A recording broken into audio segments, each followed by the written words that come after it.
Bom, olá, sejam bem-vindos ao Infra FM Talks. Hoje a gente tem a alegria aqui de receber o Bruno Joan. O Bruno Joan, ele é CEO da GoSil.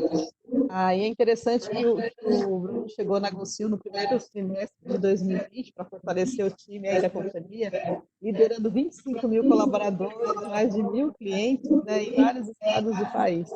E aí eu te pergunto, Bruno, como é, na verdade, você é um executivo aí que tem um currículo brilhante, né? Mas de repente você, uma grande organização com 25 mil colaboradores, tendo que trabalhar num cenário totalmente inesperado. Eu queria que você contasse um pouquinho como é que é essa experiência para você. Obrigado pela pergunta. Primeiro, é um prazer estar aqui com vocês. Realmente foi super difícil. Acho que ninguém no mundo estaria preparado por uma crise de proporção que a gente está tendo a nível mundial. Se tiver algum CEO, algum executivo que diga que estava preparado, estava pronto, eu acho muito difícil. Não vou dizer que é um cenário muito improvável. E é um baita presente dos 100 dias, né? Meus primeiros 100 dias como CEO da GoSil, em uma crise dessas proporções. Eu acho que, assim, olhando bem, falando agora especificamente do nosso setor, da nossa atividade, da empresa, a gente tem 25 mil colaboradores, ou seja, 25 mil famílias, né, que dependem diretamente dos empregos. E alinhado com a filosofia, com os valores da GoSil, assim como o meu, a nossa prioridade foi a manutenção desses empregos, né? Obviamente, a gente tem que olhar com um ponto de vista empresarial, olhando como sustentar, porque eu não posso botar em risco as 25 mil famílias tomando ações que impeçam da continuidade da empresa após crise. Então, a gente tem que olhar os dois, mas sempre tendo como parâmetro principal a preservação dos empregos.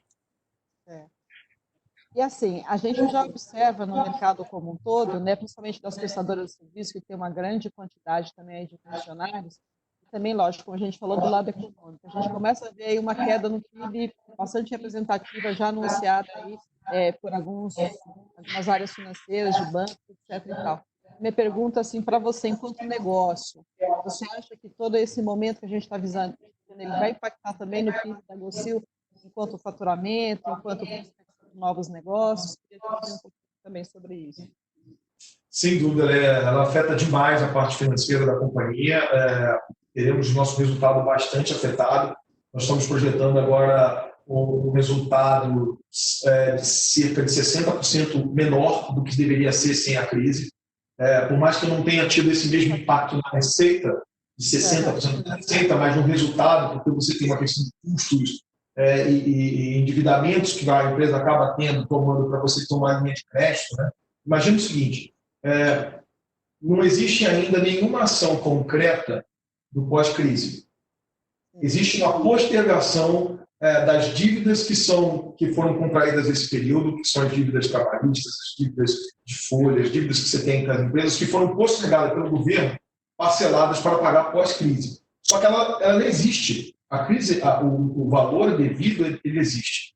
E, além disso, você tem a dificuldade das empresas hoje, como receita, de receber essas verbas, que também ficam acumuladas com recebimento futuro. Então, imagina que se isso entrar em colapso, não existe uma garantia nem jurídica, nem financeira, de que isso se pare em pé. Então, as incertezas ainda são muito grandes para o momento futuro. O nosso resultado, assim como de qualquer setor da economia, eu falei isso ontem numa entrevista que dei também à Jovem Pan, a GoSil atua na área de serviços e ela presta serviços para todos os setores da economia. Então, existem setores que são mais afetados e outros menos afetados. A gente sempre eu considero de médio, não é o mais afetado, por exemplo, shopping center que teve a sua atividade paralisada, academias que tiveram seus cinemas, a parte de turismo que foi 100% das atividades canceladas, a gente não teve esse impacto. Mas tivemos porque também fazemos parte da prestação de serviços para o turismo, para as academias, para as escolas. Então, a gente acaba sendo afetado de forma indireta. Mas, com um bom planejamento, com as medidas que foram tomadas, tanto por nós, no corpo diretivo da GoSil, quanto pelo governo, a gente conseguiu, com as armas que tínhamos, pelo menos projetar uma saída e um futuro ainda positivo para a companhia, para se perpetuar a empresa. Muito bom. Deixa eu te fazer uma pergunta, é mais uma curiosidade. Na verdade, quando eu imagino 25 mil colaboradores, né, e esses trabalhadores, principalmente seu pessoal de segurança, que está em contato direto com o público, por exemplo, ou o pessoal da própria área de multisserviços, o pessoal que está cuidando da limpeza, da manutenção, o Covid-19 também acaba sendo um risco para eles, né? E eu queria saber como é que a sua equipe interna, a equipe de RH, trabalhou para conscientizar todo esse pessoal sobre procedimentos que eles deveriam ter para estar atuando aí na linha de frente de alguns clientes grandes, que eu sei que vocês estão aí trabalhando de forma bastante.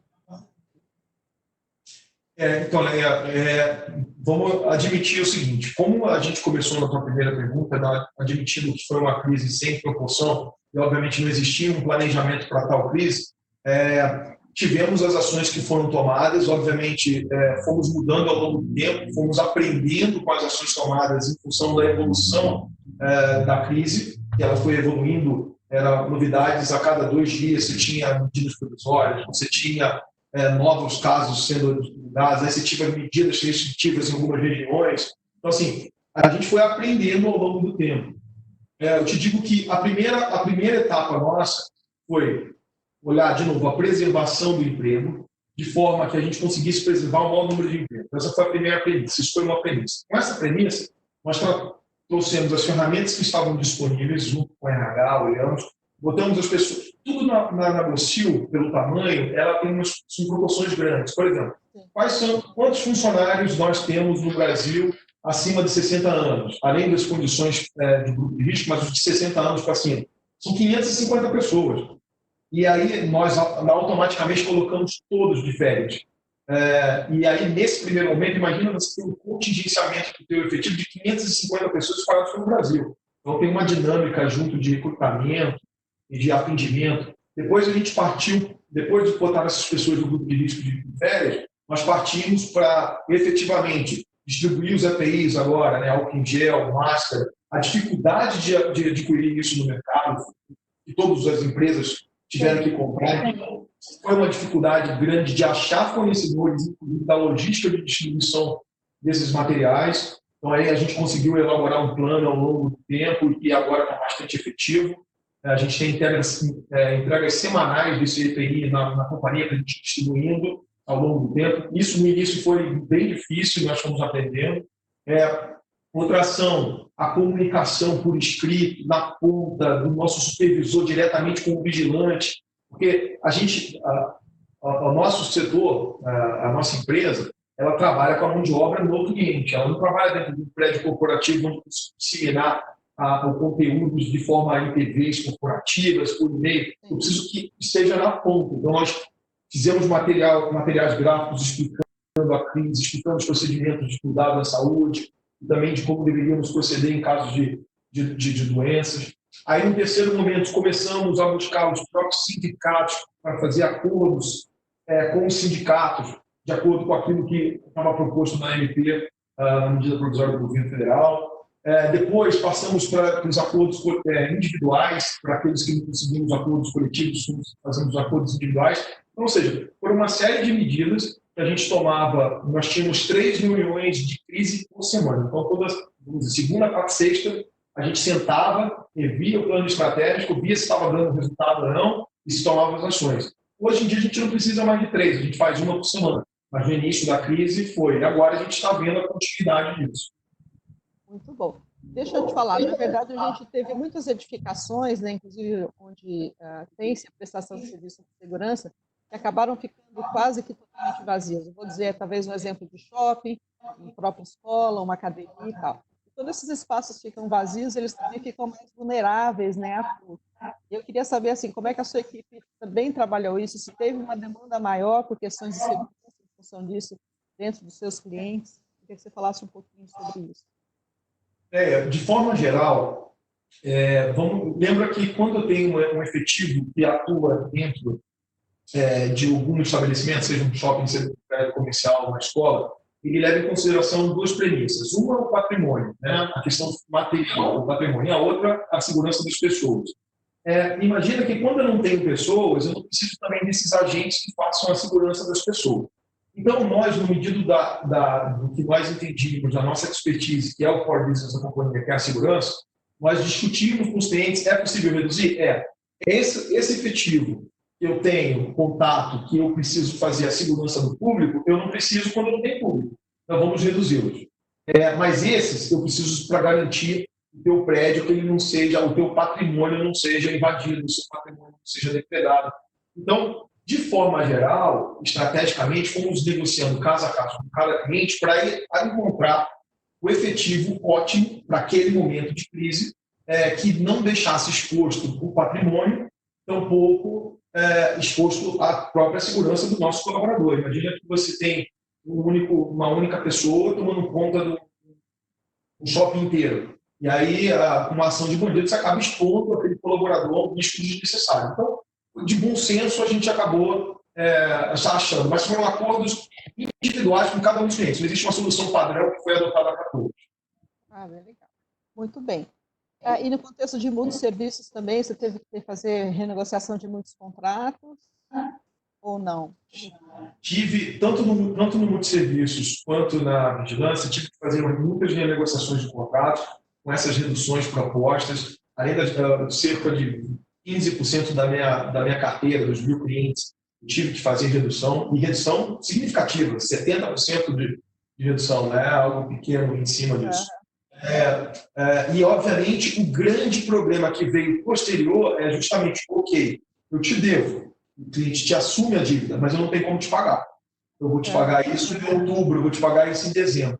Só que nós, da área de serviços, eu não tenho como negociar com o meu colaborador, eu tenho que pagar o salário dele no mês. No dia 5 eu tenho que estar lá pagando o salário. Então a gente precisou, a gente se desfez de algumas despesas e conseguimos deixar um caixa confortável para que a gente conseguisse honrar os nossos compromissos, que são salários, principalmente salários e benefícios, para que a gente consiga parcelar e ajudar o setor. Também temos linhas de crédito, bancos específicos, se a gente precisar, já está agendado, já está reservado uma linha de crédito necessária para pagamento de folha, se caso necessário. Então, a gente já se precaveu em função desses endividamentos, desses parcelamentos que estão sendo feitos. Por exemplo, o setor aéreo que você citou, as empresas não existe mais nada, tem 10% da atividade, se tiver, da atividade do negócio deles. E, de fato, eles estão tendo uma dificuldade imensa de honrar seus compromissos. E a gente tem que tentar entender e ajudar num tema de parceria com essas empresas, com esses clientes, obviamente, até onde a gente consegue, não colocando em risco a continuidade do negócio do seu. Bom, deixa eu Gabão. Como você sabe, o público da Infra são contratantes de serviços, multisserviços, limpeza, manutenção, segurança. E assim, toda essa experiência que você já viveu aí nos seus 100 dias de Gocil, o que você gostaria de comunicar para esse público que você acha importante, principalmente quando a gente fala sobre como contratar serviços de uma maneira mais eficiente? Eu tenho Obrigado pela pergunta, excelente. Eu gosto muito de olhar para o futuro e utilizar mais tecnologia associado à prestação de serviço. Quanto mais tecnologia você tiver, você vai conseguir otimizar a sua mão de obra, tendo um custo para as empresas menores e também uma qualidade de serviço maior. Eu acho que se a gente tivesse um mix maior desse uso de tecnologia e de mão de obra, a gente estaria sofrendo com menos reduções que estão tendo agora com o setor. Também dando a mensagem para os contratantes e setores e até mesmo para os concorrentes, eu acho que a gente precisa sentar e debater de forma mais ampla e organizada o pós-crise. Eu acho que o nível de incerteza do pós-crise ainda é muito grande. A gente hoje tem empresas que estão tentando honrar seus compromissos, mas isso pode acontecer alguma catástrofe lá na frente e entrar em concordar para as empresas não terem capacidade de pagar suas dívidas. E aí isso pode gerar uma bola de neve. Então, acho que temos que sentar inclusive com o governo, com o setor, e sentar e tentar ver medidas do pós-crise. Porque a questão do contingenciamento, a questão da preservação da vida, eu sou favorável e apoio todas as medidas que foram tomadas de restrição em função da preservação da vida, mas eu acho que agora a gente está numa etapa para se debater de forma ampla o pós-crise, a manutenção da economia, a continuidade do emprego. As empresas, para a gente movimentar, a gente não pode depender simplesmente do governo de investir dinheiro que você precisa dar do setor privado. O setor privado ele precisa existir no pós-crise. Então, acho que esse debate é um debate mais amplo que a gente tem que tomar. É mesmo porque, né, é resolvida, entre aspas, a questão do Covid, né, segundo semestre, assim, Deus permita que seja isso, mas você tem aí certamente uma crise que vai se alongar por mais, pelo menos, 12 meses, vou ser muito otimista por uns 12 meses, né? Muitas empresas realmente não vão conseguir honrar aí os seus compromissos nesse período, né? E aí, lógico, aí você vai ter uma troca muito grande, uma mudança muito grande aí de contratos no setor. Tem que se tomar um cuidado também com relação a isso, né? Porque exatamente quando isso acontece, começam a aparecer muitas empresas novas, às vezes tem assim, muito know-how, né, do que é realmente prestar serviço. Algumas empresas acham que prestar serviços é uma coisa muito simples e você vê a quantidade de empresas que nós temos no Brasil. Prestar serviços de uma maneira mais séria, realmente você precisa ter uma empresa organizada, né, e focada e especializada nesse segmento, né, no segmento a que ela se propõe a atuar. Bom, e para a gente finalizar, então, Bruno, eu queria que você falasse para mim, enquanto pessoa, enquanto CEO de uma grande organização, o que representou para você esses 100 dias aí, ou principalmente as últimas 4 semanas, o que você aprendeu com isso, que você acha quais são os pontos positivos e os pontos negativos que deixaram para você enquanto um executivo? Bom, obrigado pela pergunta novamente. Começando pelos pontos negativos, isso é uma autocrítica, né? Acho que nós pecamos muito na comunicação, tanto com os clientes quanto com os colaboradores. Acho que isso foi a gente conseguiu consertar isso ao longo do tempo, mas se eu soubesse da forma que deveríamos fazer, teria feito um planejamento prévio dessa comunicação. Acho que foi a nossa maior falha, a comunicação com os clientes, inclusive com os nossos colaboradores. A gente demorou a pegar isso. Então, isso eu faria diferente. E de aprendizado, sempre leva aprendizado para o resto da vida, né? Eu posso citar aqui as negociações com acordos com os sindicatos que eu tive que fazer pessoalmente, individuais, como setor, também olhando o setor de segurança e o setor de facilities, né? Como setor se posicionar para se negociar condições de trabalho com os sindicatos. Então, acho que isso é um grande aprendizado. Uma gestão mais efetiva de caixa para aquelas despesas que você pode, de fato, postergar e ter caixa suficiente para que você consiga honrar seus compromissos. Então, tem uma série de aprendizados que ficaram nessa crise. E eu acho também que vão ter hábitos que estão sendo adquiridos durante essa crise que vão se perpetuar. Eu acho que a forma de como nós entramos nessa crise, não do ponto de vista econômico, mas assim de hábito nosso, mesmo de consumo, no nosso dia a dia, a gente vai começar a mudar e rever esse conceito daqui para frente no período pós-crise. E nós temos que ser rápidos o suficiente. As empresas que querem permanecer e perpetuar nesse segmento, elas têm que entender essa mudança e se adaptar a essa mudança e não tentar voltar ao que era antes. Acho que teve um aprendizado que ficou, nós precisamos nos adaptarmos a isso e mudar da forma mais rápida. Quem conseguir mudar mais rápido, atendendo essa nova demanda, vai ser melhor, vai sair mais rápido dessa crise. Mas eu concordo com você, eu acho, sendo muito otimista, como um horizonte de 12 meses, mas eu acho que isso ainda acontece, vai demorar um pouquinho mais. Então, tá bom. Nós, da IFRA, queremos agradecer muito a sua participação, seu conteúdo realmente foi muito rico. E parabéns aí pelo seu trabalho, tenho absoluta certeza que não foi uma tarefa fácil, né? Nós aqui somos também uma pequena empresa, mas tivemos que fazer vários passos, né? E a gente também encontrou dificuldades, mas também crescemos muito, eu não tenho dúvida disso, e a gente acredita que a partir de agora a gente vai conseguir fazer uma gestão ainda melhor, tá certo? Agradeço muito a sua participação e tenha um excelente final de semana.